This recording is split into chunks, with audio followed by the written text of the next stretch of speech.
Hey, what's up guys? I'm BTC. The seasonal events in Overwatch are recycled year after year. Unfortunately, it's only getting worse. Let's try to fix that.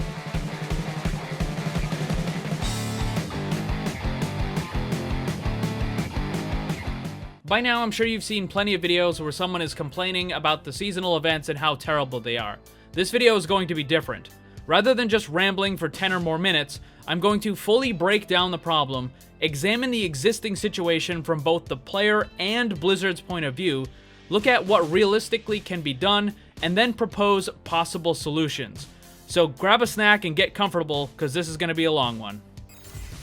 We'll start with something that needs to be said in order to better understand the situation as a whole.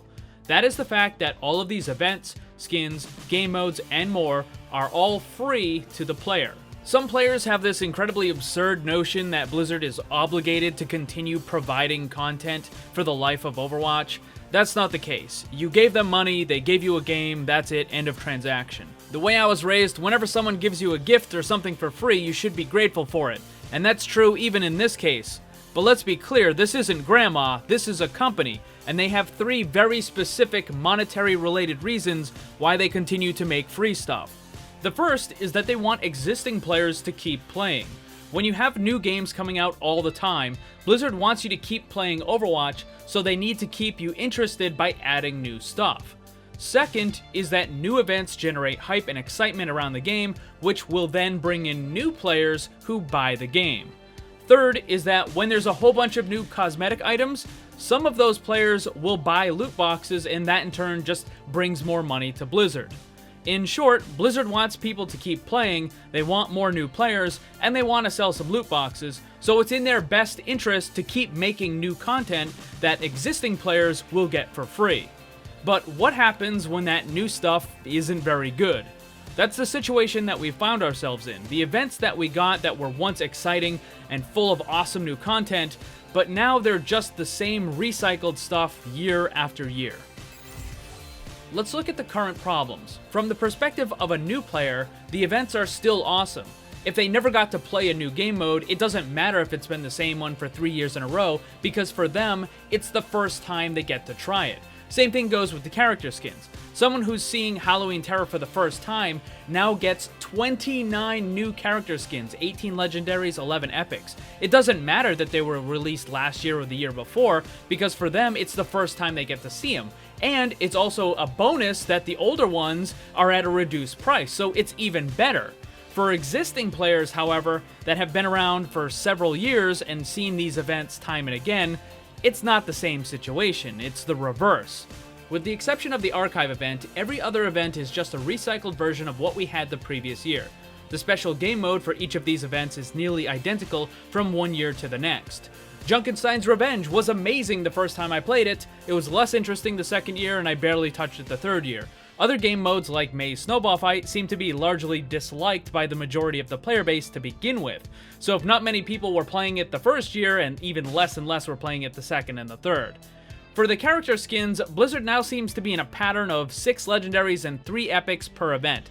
They've done this for the Summer Games, the Halloween Terror, and now the Winter Wonderland. While it's true older events got more legendaries, we also didn't get any epics at that time. Personally, I think these numbers of 6 and 3 are okay, as long as the quality is good. Quality, however, is a little bit of a subjective thing. Some players might love a particular character skin, while others hate it. Blizzard should have the ability to check and see what character skins are being used by the player base, and while it won't fix the character skins that have already been released, it should give them an idea of what players want and what they like. By the way, the reason why I think Blizzard has this ability is because they specifically removed some sprays during the beta because they found that players simply weren't using them, so I think it's a fairly safe assumption that they can track which cosmetic items are actually being used. Generally, the feelings that players have about these events is that they're just not all that interesting. Sure, some of the character skins are cool, but if the heroes you like to play don't get anything, then the player feels as if it's an empty event and that there is nothing to look forward to. Obviously, every character can't get a new character skin for every single event, but every hero should get at least one thing in every event, even if it's just a voice line or a victory pose. Okay, I think I thoroughly covered why we have these events and why players aren't particularly excited for them anymore. Now let's talk about what Blizzard has the resources to do. The Overwatch dev team can only work on so much stuff in a given year. Often they have to make decisions on what sorts of things they're going to prioritize in order to make the game better. For example, is it better to add a new game mode for an event that lasts only a couple weeks? Or would it be better to create a new map that can be used all year round in quick play and competitive? I certainly think that the latter option is better and overall adds more to the game, but I certainly can understand that these seasonal events only happen once a year, so it's to be expected that they would have something a little bit more exciting to them. However, it's simply not feasible for Blizzard to have brand new game modes for every single special event. But at the same time, the same game mode over and over is just really dull. Like the game modes, the artists on the dev team have a limited amount of time that they can spend on creating new things. Art assets need to be created for new maps, heroes, in addition to any of the bonus cosmetic stuff that they make for the seasonal events. Now let's talk possible solutions. The first thing I'm sure a lot of people are thinking is, why doesn't Blizzard just hire more people? It's not that simple. I'll spare you the management and economics lesson and I'll just keep it short. New employees require a lot more than just a yearly salary. In addition to whatever benefits they may get, the company needs to have sufficient workspace for these new people, and on top of that, they need to provide them with the equipment needed for the job. Simply put, more employees is a lot more expensive than you might think. Despite being a large company, Blizzard does not have limitless resources as some think it does. They just had to close down the entire esports of Heroes of the Storm because it wasn't nearly as successful as it needed to be. And they also had that major disaster of the recently announced Diablo mobile game. The good news for Overwatch, at least, is possibly some of those employees who are working on the Heroes of the Storm game might now be moved over to the Overwatch dev team. Not all of them, but maybe at least a couple. Possible solutions, we need to look into other things besides simply hiring more people. What then can Blizzard realistically do? Let's keep a couple things in mind. The dev team can't stop everything they're doing to just work on the events. The majority of their time needs to be spent on long-term permanent additions to the game. There should be something for every player, regardless of what heroes they like to use, and the event should be exciting for not just new players, but also the person who's been around for a couple years. Here are my suggestions. Number 1. Every single hero should get something every event. At a minimum, each hero gets 2 voice lines. These are likely the easiest things that Blizzard could possibly add. These voice lines don't have to be specifically related to the event they're in. The voice line could simply be something that's cool or popular at the time. For example, Brigitte likes cats, and there are tons of possible voice lines that she could have involving cats. Combine this with something that was recently popular, and Brigitte could have a voice line that says something like, "What's a bongo cat?" Well, it was a recent meme. If you haven't heard of it, it's hilarious and you should go and check it out. But the point is, it's a cool little voice line she could get, and it was recently relevant. That would have been a great voice line to have in any of these recent events that we had this year.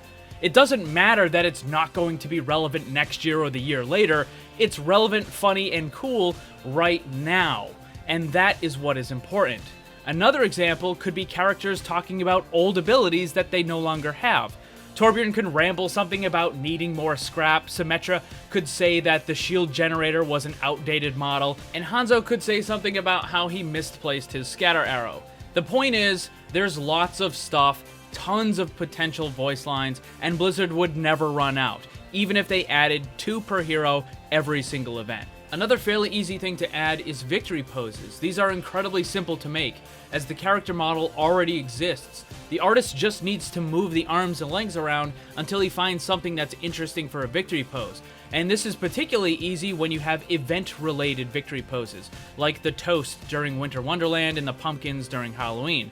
Blizzard is already doing this a little bit, but I think they could step it up more and have at least, a third or a half of the roster get a new victory pose every single event. For new character skins, as I mentioned, this is a subjective thing, but I do think that more needs to be done to make sure that all the characters are getting new skins on a fairly regular basis. When a hero goes for almost a year without a new legendary, that's not really good, and people who play those characters get kind of disappointed every single time an event goes by, and it's like, well, guess didn't get anything for this one either. The game mode situation is a lot more difficult. As mentioned, Blizzard can't spend too much time creating new game modes, but I also think there needs to be some changes from year to year. Perhaps a variation of the previous year's game mode in one way or another. They did this with Junkenstein, where they added the endless mode. Change the rules, change the heroes, just don't do the exact same thing year after year after year. I'm looking at you, Lucio Ball and May Snowball Fight. Now I'm going to talk about some of the bigger, grander solutions that they could possibly do. And the first is going to be faction-style elements of the events. I've talked about this in the past, and I still think it would be a great idea because it would give a lot of people a reason to play the events. A faction element is when there's a competition among the players in the game. The example that I like to use is from Team Fortress 2, the Soldier vs. Demo Man event. How it worked was Valve kept track of all the kills from Soldier and Demo Man, specifically against each other. There was even a special HUD in-game that showed it how much you were personally contributing to your side. Everyone could participate, and at the end, whichever character had the most kills would get a special item added to the game. In this case, Soldier won, so he got an item called the Gunboats. Now, it didn't matter if you were playing Soldier or Demo Man, everyone could get the item, it just happened to be for Soldier. In Overwatch, this could work in a couple of different ways. The first is, like the Soldier Demo Man, you could just have one hero against the other, and you track all the eliminations that they get against each other. Or, maybe it could just be who gets the most, and it doesn't matter who they get the elimination on. Or, maybe it doesn't have to be eliminations. Maybe it could be who gets the most healing, or the most damage blocked, the most time on the payload, whatever it happens to be. There could be even a special arcade game mode that functions like a standard quick play match in every single aspect, with one exception being that all the heroes are locked except for those two that are involved in the challenge. Some of the earliest game modes in the arcade actually use this template. Hanzo vs. Genji was one of them, I believe. Another variation of the faction event that I kinda like even better is that rather than having to play certain heroes, perhaps at the start of the event, every player is given the option to choose a side. Do you want to side with Overwatch or Talon? Junkertown or the Omnics? There's all kinds of possibilities. They don't even need to make sense. I mean, you could have Junkertown versus Talon. It doesn't matter. Then, rather than calculating how many eliminations a certain hero got, it would simply combine all the eliminations of everyone who joined that group. So everyone who joined Talon, regardless of what hero they're playing, or everyone who joined Overwatch, regardless of what hero they're playing. At the end of these events, whichever hero or group wins, there would be a special reward added to the game based on the winner. If it was Genji vs. Hanzo and Genji wins, then Blizzard adds an extra legendary skin for Genji.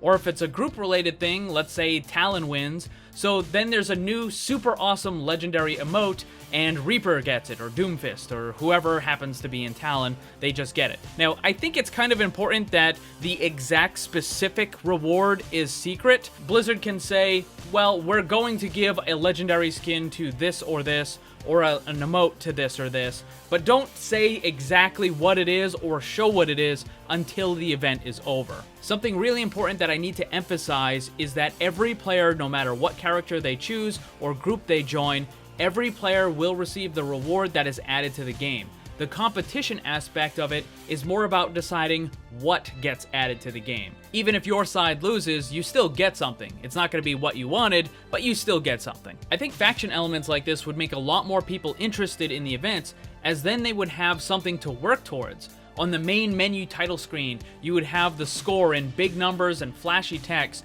showing which side is winning and how close it is. I think a lot of people would be excited for that and want to participate.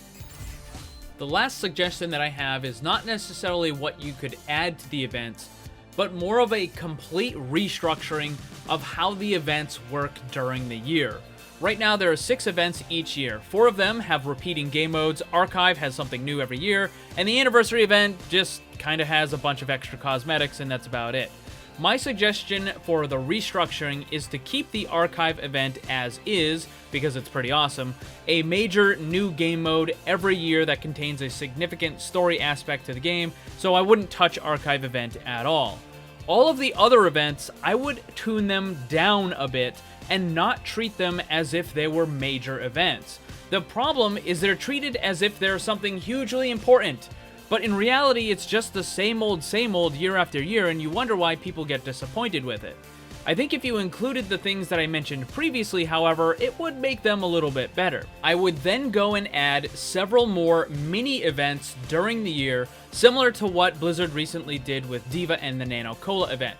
These mini events don't need to be tied to any specific holiday or real-world event. They could be simply a little bit more exploration of a specific character. The Nano Cola event was good, but it was pretty bare bones. There is so much more that Blizzard could do with this. There are two types of possible rewards that could be given out during these mini events: a personal reward or a community reward. A personal reward would be like what happened during Nano Cola, where you win a certain number of matches and then you get an item, you win some more, you get another item, and so on and so on. In the case that it's a personal reward like that, Blizzard should never ever make the players use a specific hero. Even if the event is focused around Soldier 76, don't make players use Soldier 76. You know how terrible it is when a new character is released and everyone tries to use it, but then they can't, so they end up leaving the match and they go and try another one and they can't get in that one, so they leave that match, and then you just have constantly people going in and out leaving matches because they can't play the hero that they want to play. Well, imagine that, except it's on a 1 or 2 week timer before the mini event ends. People would hate it. So, no character-specific requirements for these personal rewards. And speaking of those rewards, the Nano Cola ones weren't exactly the greatest. There were just far too many sprays. There needs to be other stuff, like emotes and voice lines, victory poses, and the final reward should probably be a legendary. The other way that they could handle these mini events is with a community reward. This would be similar to the faction events, where there's a running total of how much stuff has happened. For Soldier 76, it could be the number of enemies that have been eliminated with the tactical visor. For Zenyatta, it could be the total amount of healing done. You get the idea. This would be on the main menu screen so everyone knows where it's at. As the meter progresses and as the community continues to do more of the thing that they need to do, certain items get unlocked for everyone that's participating. The obvious stuff is in-game cosmetics like sprays and skins, but other possibilities could be lore-related. This is why it's a character-specific mini-event. Now, I'm not saying you need to release a comic or a new animation, but maybe something that looks like an Overwatch intel file. A single image that has half a page of text on it that tells us something about the character or some specific event that happened in that character's past. And then, as the progress meter continues to go on, we get other items, a spray, a voice line, and then another Overwatch intel file gets released, and we see another snippet from that story. And you keep going and going until the full story is unlocked, and then, of course, the final thing, whatever it happens to be, a legendary skin, an emote, whatever.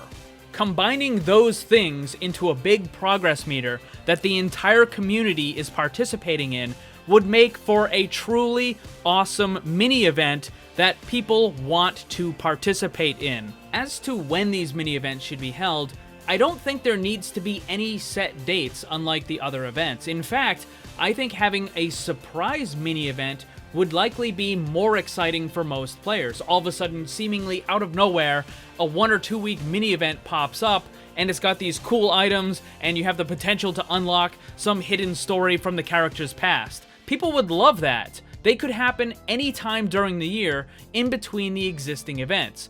Although I do want to point out that June and July might be a pretty good time to have at least one, since there is a seemingly large amount of time there where kind of nothing is going on, and considering it's during summer vacation when a lot of people are out of school or have time off from work, it would probably be a good idea for Blizzard to put something in that time frame. Just saying.